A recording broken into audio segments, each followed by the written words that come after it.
बोले ये तो बहुत गड़बड़ है, शहर वालों के बीच में बेइज्जती हो रही है हमारी, लोग देख रहे हैं, देखो गंवारू चले आए। तो एक धोबी था, कंस का धोबी था महाराज, बड़ा अभिमानी। उसको इस बात का अभिमान था कि मैं धोबी ही नहीं हूँ, कंस का धोबी हूँ। तो होता है यू नो।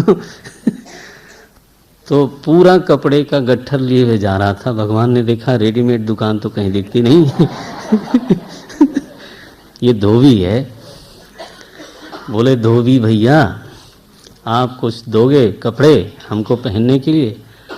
अरे दे गाँव के गंवारू लोग चले आए कपड़े के। मुंह देखा है शीशे में कभी? बोले तो हमारे तो वृंदावन में शीशा ही नहीं है। वहां कहाँ से शीशा देखा जाए? बोले मालूम है हम कंस के धोबी हैं, सुन लेंगे कंस तो तुम्हारा तो बस अंत कर देंगे। भगवान ने कहा ये शुरुआत करनी पड़ेगी कहीं से। वो महाराज एक थप्पड़ मारा उसको तो मर गया। वहां नगर में कोलाहल मचा के अरे वो हम सुनते थे अब तक अखबारों में और चैनलों पे देखते थे। ये तो शुरू हो गया प्रत्यक्ष। धोबी को मार दिया, कंस के धोबी को। भगवान ने कपड़े सारे निकलवाए रंग बिरंगे। बोले पहन लो भाई अपने अपने साइज का। सारे ग्वाल बाल अपना। अब देखो बड़ा बुरा लगा होगा, किसी का कुर्ता बड़ा, किसी का पैजामा बड़ा। अब ग्वाले बेचारे। भगवान ने कहा ये तो ठीक नहीं हुआ, कपड़ा तो हो गया लेकिन साइज तो नहीं है। दर्जी के पास गए। बोले दर्जी आपके पास समय है? बोले पूरा समय, देख चुका मैं। ना कहने की जो फीस है वो मैं देख चुका। सारे स्टाफ को लगा दिया महाराज, काट छांट करके एकदम साइज का बना दिया। अब बढ़िया। भगवान ने कहा अब कल के लायक तो हो ही गए हम लोग। तो दर्जी से सारे कपड़े ठीक से सिलाए गए। और अब महाराज बोले अब हमें चलना चाहिए। माली रहता है यहाँ पर एक, वो हमारा भक्त है तो मथुरा में, लेकिन हमारा भक्त है। 41वें अध्याय अब हम आगे बढ़ रहे हैं लीला का स्मरण करते हुए।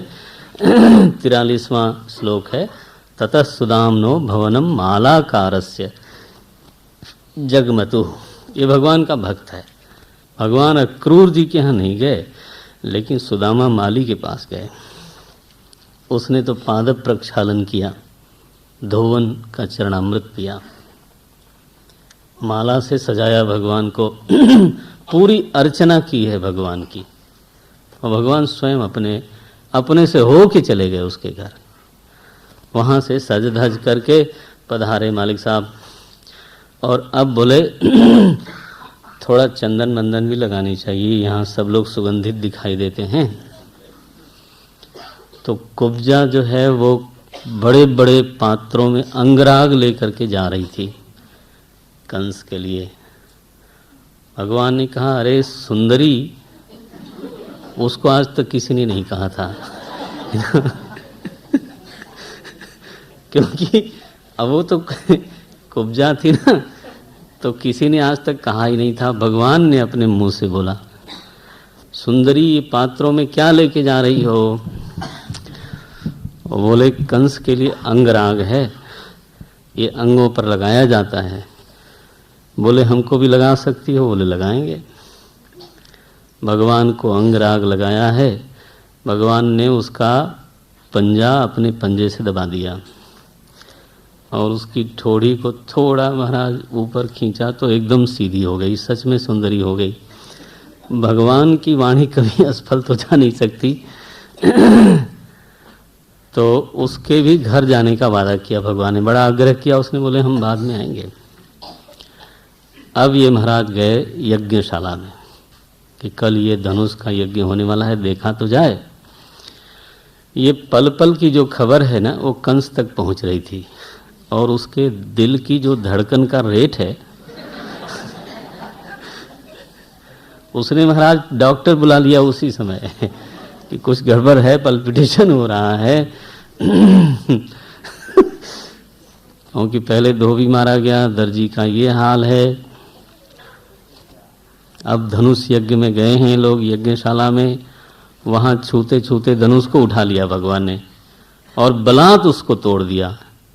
अब सारे पहरेदार भगवान पर जब टूटे तो भगवान ने एक धनुष का टुकड़ा, एक बलदाऊ भैया ने, पहली बार हथियार से काम लिया जा रहा है, तो पिटाई करी उनकी, सबको मार दिया।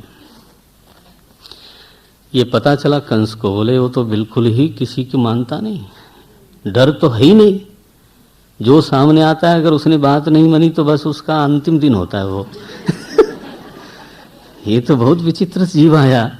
सावधान, सारे पहलवानों की फिर से मीटिंग हुई। अब मीटिंग में अगर पहलवान लोग बैठे हैं तो कैसी मीटिंग होगी?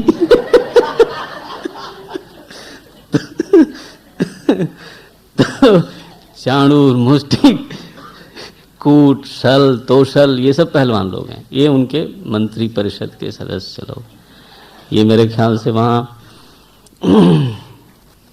प्रस्ताव यही पारित करते होंगे कौन सा दाव लगाना चाहिए, कहाँ दंगल होना चाहिए। तो बोले आप घबराते क्यों हो, कल ऐसा करेंगे, वो कोलेया पीठ नाम का जो हाथी है उसको द्वार पे रखेंगे और जो महावत है उसको बोलेंगे कि बस उसको वहीं मार देना, बस छुट्टी आने ही न पावे।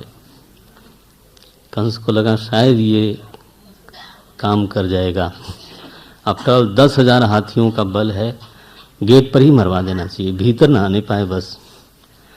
चाणूर ने कहा महाराज भीतर आए, कोई दिक्कत नहीं, हम 8 पहलवान लोग हैं, तो इस समय कोई भारत केसरी है, कोई विश्व विजयी है, ये सब हमारे उपाधियां हैं हम लोगों की। रात को भगवान गए अपने फिर से आवास पर, वहाँ भोजन वोजन किया, या वो तो सो गए महाराज जाते ही। कंस को नींद नहीं आई, उसने सुन लिया सारा। जनता में बड़ा उत्साह है कि एक तो आया, इतने दिनों से सब लोग दबे दबे बोलना मत, कंस सुन लेगा, ऐसा तो आतंक मचा रखा है। धोबी भी जो है इतना अभिमान से बोलता है, आज कोई आया तो सारे लोगों का मनोबल ऊपर चला गया। कंस का जो आतंक है वो छिन्न भिन्न हो गया समाज में। लोग बढ़ चढ़ करके दूसरे दिन दंगल देखने गए। ओ वाह, सारा स्टेडियम, स्टेडियम ही शब्द ठीक है, एकदम भरा पड़ा है। और कंस सबसे ऊपर मचान पर, मचान जरा पुराना शब्द है तो आप जो भी नया देना चाहो तो दे लो। तो वहाँ पर बैठा है अपनी तलवार लेकर के सुसज्जित होकर के। भगवान सुबह सुबह तैयार होकर के अपने ग्वाल बालों के साथ पधारे। द्वार पर जब गए तो हाथी ने उनको जगह नहीं दी। बोले भाई हम निमंत्रित हैं, हमारे पास है। चले चले आए गांव के गंवारू, दंगल देखना है। बहुत डांटा ऊपर से महावत ने। भगवान ने कहा रास्ता दो, नहीं तो तुम्हारे हाथी सहित तुम्हारा अंत होगा। उसने हूल दिया हाथी भगवान के ऊपर। भगवान थोड़ा भागे और गिर पड़े जानबूझ करके। हाथी ने अपने दांत गड़ा दिए। भगवान पीछे से गए, उसकी पूंछ पकड़ते हैं और हाथी को खींचते हैं 100 हाथ। वो ठिठरते हुए वो दिखाया महावत को कि बच्चे हैं हम, कोई बात नहीं। बाद में उस हाथी को पैर से मार के उसके पैर में गिरा दिया तो दांत निकाल लिया। एक तरफ बलदाऊ भैया ने, दूसरी तरफ उन्होंने उसके दांत से ही उसको मार दिया। और कंधे पर दोनों लोगों ने एक एक दांत, रक्त रंजित दांत लेके पहुंचे। क्या वेशभूषा है भगवान की। वहां गए तो उसका दिल दहल गया। महाराज बोले रे इसने हाथी भी मार दिया। चाणूर पहुंचता है उनके पास। बोले कृष्ण तो प्रजा का धर्म है कि वो राजा का रंजन करे, तो महाराज आपके ऊपर बहुत प्रसन्न है, आपकी वीरता की खबर यहाँ आती रहती है बीच बीच में, हमारे लोग पहुँचाते रहते हैं। तो आज इच्छा है महाराज की, हमारे महाराज की, कि आप दंगल में मल्ल युद्ध करो, लड़ो। भगवान ने हाथ जोड़े, बोले चाणूर पहलवान हो आप तो, आपका तो हम बहुत आदर करते हैं, और प्रजा तो हम ही हैं कंस की, तो जरूर रंजन करेंगे। हमारी उम्र का और हमारे हिसाब का पहलवान अगर कोई आपके यहाँ हो तो हम तो कुश्ती लड़ेंगे। हम तो गांव में तो गौएं चरती थी, हम लोग कुश्ती लड़ते थे। और हमारा काम क्या है, कभी पेड़ पर चढ़ते थे, कभी वहाँ से कूदते थे, कभी कबड्डी खेलते थे, कभी गुल्ली डंडा खेलते थे, कभी यही सब करते थे। लेकिन कोई हमारी उम्र वाला मथुरा में कोई हो, आपने उनको तैयार किया हो, वजन ले लो दोनों का, ये हैवी वेट वालों से तो नहीं, हमारे वेट का कोई पहलवान हो। कृष्ण रामो समाभाष्य चाणूरो वाक्यम अब्रवीत, 31वां श्लोक है। हे नंद सूनो हे राम भवंतो वीर सम्मतौ नियुद्ध कुशलौ श्रुत्वा राज्ञा हुतौ दिदृक्षुणा। राजा ने आपको बुलाया है लड़ने के लिए, सुना आप बहुत अच्छे हो। भगवान बोलते हैं 38वें श्लोक में, 43वें अध्याय का 38वां श्लोक है, 43 उसका 38 है। बाला वयम तुल्य बलई ही क्रीडिश्यामा, हम तो बच्चे हैं, तो हमारी बराबरी के कोई हो तो उनके साथ हम खेलेंगे, कोई दिक्कत नहीं है। यथा उचितम भवे नियुद्ध मा धर्म। और देखो चाणूर, युद्ध में तो कुश्ती में धर्म होना चाहिए, रेफरी ठीक होना चाहिए। मां धर्म, कोई ऐसा व्यक्ति हो हम तो लड़ेंगे। चाणूर बोलता है न बालो न किशोरस्तम। बोले न तुम बच्चे हो न किशोर हो, इतने लोगों को मार के आ रहे हो। बलस्य बलिनाम वरह, भगवान से रिलाते हैं, ठीक पहचानते तो ठीक हो। बलस्य बलिनाम वरह लीलये भो हतो ये न सहस्र द्वीप सत्वभृत। कोलया पीठ को मारने वाला अपने को बालक कहे, ये तो संभव नहीं, हमसे लड़ना चाहिए तुमको। अब भगवान ने कहा आप नहीं मानते हो, हम तो प्रजा हैं, आपकी इच्छा है, ठीक है। वो महाराज दंगल शुरू हुआ। और इनके जो प्रशंसक हैं ना कृष्ण भगवान के, ग्वाल बाल तो पक्के प्रशंसक हैं, वो तो उधर से उन्हीं के लिए जय जय बुलाते हैं। लेकिन आज पूरे मथुरा की प्रजा ही समष्टि संकल्प हो रहा है। भगवान ने चाणूर को मार दिया, एकदम मारा। उठा करके उसको देर तक घुमाया और धरती पर पटक दिया। तो पटकने के पहले ही लिखा है भागवत जी में, जब वो घुमा रहे थे ना भगवान, तभी मर गया था वो। हाँ, वो मेरे ख्याल से इस समय सभी का वही है। चाणूर को तो घुमाने से मार दिया, और बलराम जी ने कूट को और शल को मारा, मुष्टिक और कूट को मारा, दो बड़े पहलवानों को। भगवान ने शल को चीर दिया, बहुत ही माने जिससे प्रभाव पड़े ऐसा काम किया ना। उसका पैर दबा के दूसरा पैर उठा के एकदम चीर दिया। तोशल को मार डाला, किसी को ये नहीं कि पटक के छोड़ दिया, तो तीनों मरे। और 2 को बलदाऊ भैया ने मारा। 5 जब पहलवान मरे तो 8 थे महाराज, 3 का पता ही नहीं। वो तो वॉकआउट करके पला ही था। अब भगवान ने कहा आप किससे खेलें? कंस महाराज से। बोलते महाराज आपने बुलाया था दंगल के लिए तो भाग गए लोग। तो अपने ग्वाल बालों को बुलाया, बोले आओ भाई। हम भगवान ने उसको ऊपर से धक्का दिया, वो नीचे अखाड़े में गिरा। ऊपर से भगवान कूदते हैं उसके ठीक ऊपर, और उसके बारे में भी यही लिखा है कि भगवान को मारना नहीं पड़ा, वो मर गया।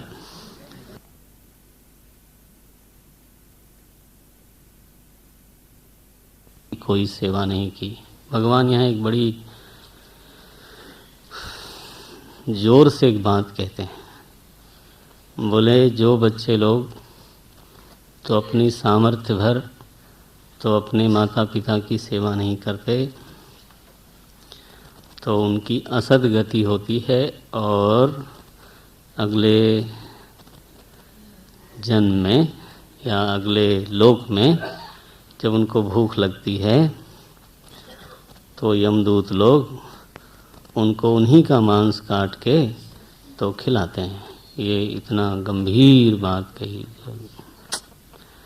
छठा श्लोक है ये 45वें अध्याय का। यस्तयोरात्मजः कल्प आत्मना च धनेन च वृत्तिम न दद्यात् तम प्रेत्य स्वमासम खादयन्ति ही। थोड़ा ग्रंथ में ये बात आती है भागवत जी में तो असत नहीं हो सकती, सही होगी, सावधान रहना चाहिए। भारतीय जीवन मूल्य यही सब हैं ग्रंथों से आते हैं। अच्छा, तो वसुदेव देवकी को छुड़ाया है, उनको आनंद से प्रेम से परिप्लुत किया और फिर गए नंद बाबा के यहाँ। वाह, वो बहुत कठिन वाला है। सारे ग्वाल बाल उदास हैं कि कन्हैया तो राजकुमार निकला, अब ये जाएगा नहीं। सारे रुदन करते हैं। पिबंतो क्षैर मुकुंदस्य मुखाम्बुज सुधामहुः अथ नंदम समासाद्य भगवान देवकी सुतः। अब भगवान अपना नाम जरा दूसरे ढंग से बोलते हैं, भगवान देवकी सुतः। ये 20वां श्लोक है। नंद जी को जाकर के प्रणाम करते हैं। नंद बाबा ने आलिंगन किया, उनका मुख चुंबन किया है। तो कृष्ण बोलते हैं आप ही हमारे पिता हो। ये तो बड़ा भाव का प्रसंग है, क्या करा जाए। पितुर युवाभ्याम स्निग्धाभ्याम पोषितौ लालितौ भृशम पित्रोहो अभ्यधिका प्रीति। आप तो हमारे पिता से बढ़ करके।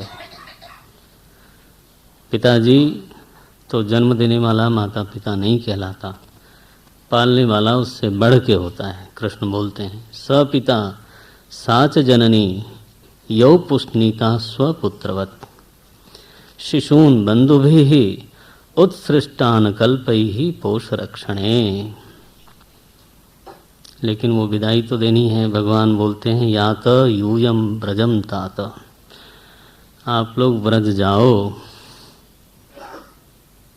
ऐसा बोलते हैं यशोदा जी को। तो हमारा प्रणाम कहना। प्रणय विह्वल, तो नंद जी तो बिल्कुल विह्वल हो गए। बड़ी मुश्किल से विदाई हुई है। और यहाँ भगवान अपनी लीला बदलते हैं। गर्गाचार्य ने यज्ञोपवीत संस्कार किया और भगवान गुरुकुल में गए, सांदीपनी आश्रम में गए। कास्यम सांदीपनीम नाम ह्यवंती पूर्वासिनम। शीघ्र ही सारी विद्याएं प्राप्त कर ली भगवान ने। अल्पकाल विद्या सब पाई। वो तो सारे को विद्या देने वाले हैं, वो क्या। गुरु दक्षिणा की बात आई तो पिताजी ने कहा आप जैसा कोई शिष्य मिला, हमारे पढ़ाने का जो धर्म है वो सफल हो गया, गुरु दक्षिणा नहीं चाहिए। लेकिन फिर गुरु माता ने कहा एक हमारा लड़का था, वो समुद्र तट पे गया और वो डूब गया। मैंने सुना है कृष्ण तुम बहुत समर्थ हो, गुरु दक्षिणा देनी हो तो उस लड़के को ले आओ। भगवान ने कहा जरूर लाएंगे। गुरु दक्षिणा में हमारे वेद में जो बात कही गई, आचार्याय प्रियम धनम आहृत्य, अपनी सामर्थ्य के अनुसार गुरु दक्षिणा गुरुकुल के विद्यार्थियों को नहीं कही गई है। वो क्या बोलते हैं, आचार्य को क्या प्रिय है वो धन देना है आपको। आचार्याय प्रियम धनम आहृत्य प्रजातंतुम मां व्यवच्छेदसी, तैत्तिरीय संहिता। तो इसलिए पूछना पड़ता है आपको क्या चाहिए। अब उन्होंने कहा हमारा लड़का चाहिए। भगवान ने कहा जरूर होगा। तो समुद्र में गए, वहाँ शंखासुर का वध किया। फिर यमलोक में गए भगवान और यमराज को आदेश दिया कि उसके सारे कर्मों को और कर्म के नियमों को शांत करो, वापस करो उस जीव को। ये है भाव्यु मेट सकई त्रिपुरारी। भगवान भी अगर सब इस तरह इतना बधे हुए हों तो भगवत्ता कैसी। आखिर कोई तो होना चाहिए सुप्रीम। मेटत कठिन कुंवक भाल के, ये वैसा तो कोई होना चाहिए।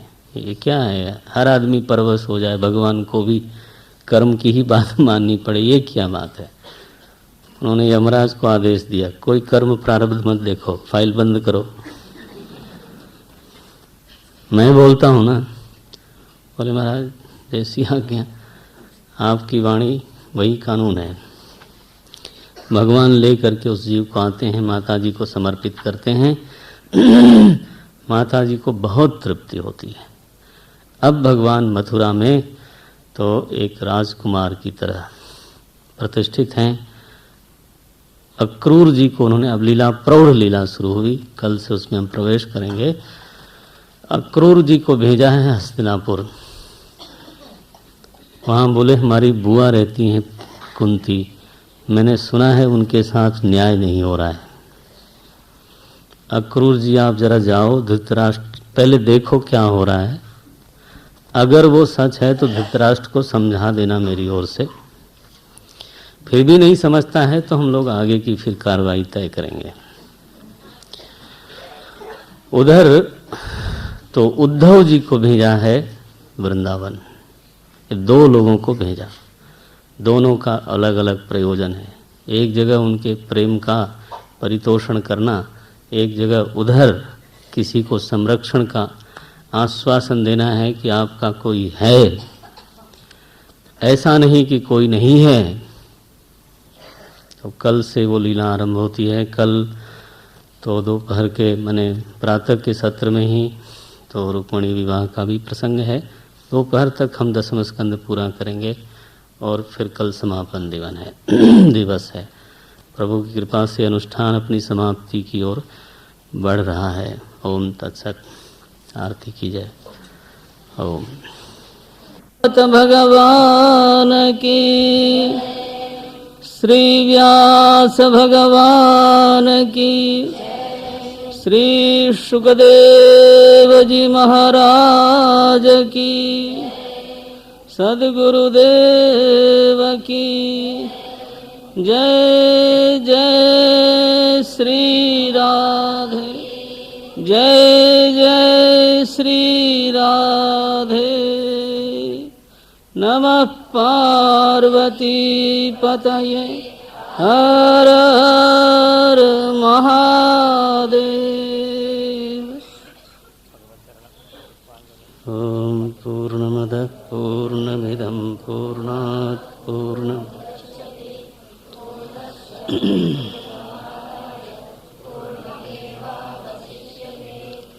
ओम शांति शांति शांति। हरिः ओम। श्री गुरुभ्यो नमः। हरिः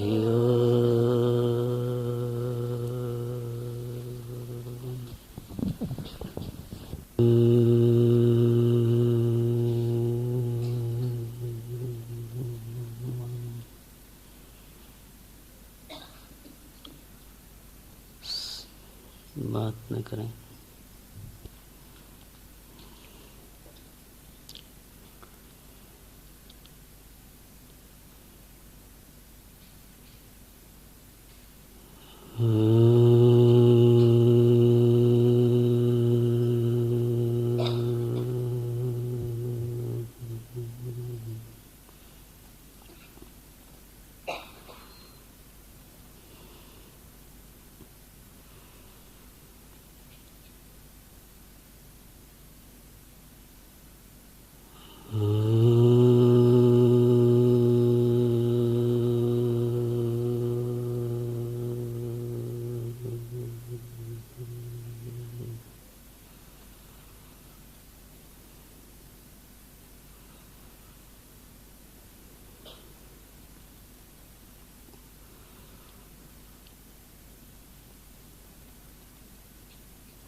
सच्चिदानन्दरूपाय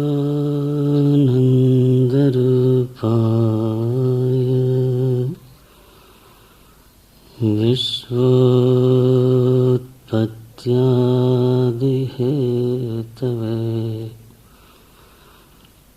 तापत्रयविनाशाय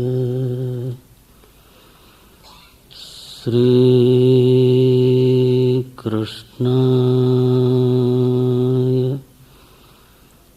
वयं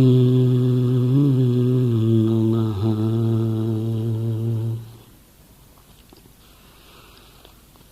श्रीकृष्णाय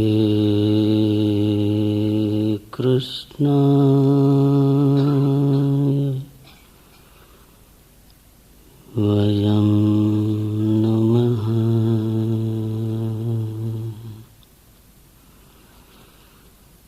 यं प्रव्रजन्तमनुपेतमपेतकृत्यं द्वैपायनो विरहकातर आजुहाव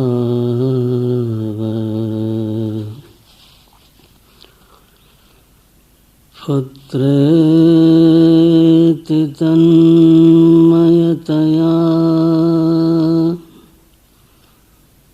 तरवोऽभिनेदुः तं सर्वभूतहृदयं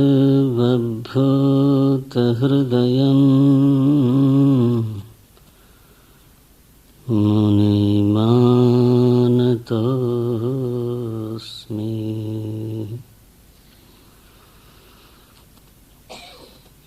तं सर्वभूतहृदयं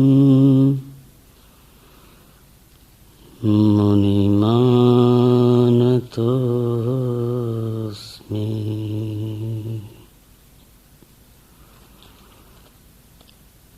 नारायणं नमस्कृत्य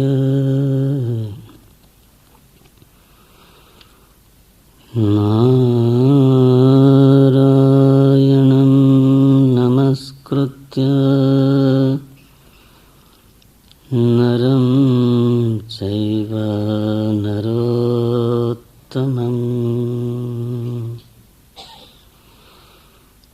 देवीं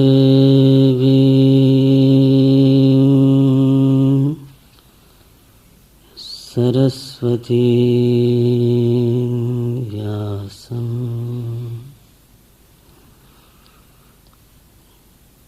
ततो जयमुदीरयेत्।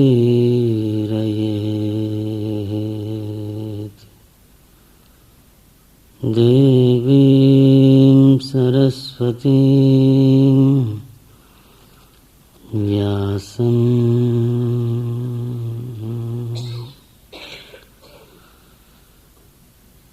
ततो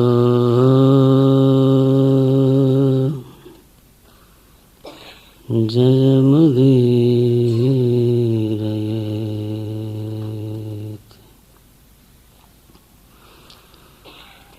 जय जय गोविन्द जय हरि गोविन्द जय जय गोविन्द जय जय गोविन्द।